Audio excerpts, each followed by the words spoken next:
Бүгінгі күн үшін үлкен алғыс айтамын. Жалпы осы кездесу барысында біз өзіміздің жобаларымыз жайлы айтып бердік.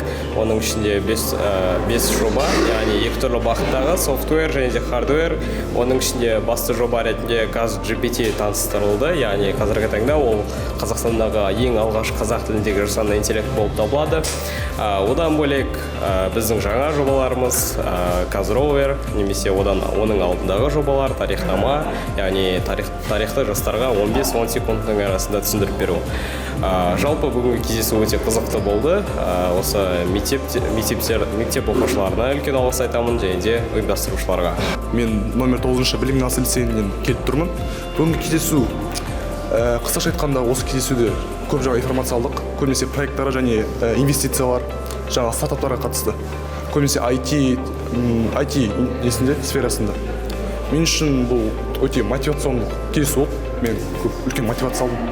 Мысалы, жаңадан жобалар бастауға көбінесе, және де мамандық таңдауға өте көп көмектесті айтқанда.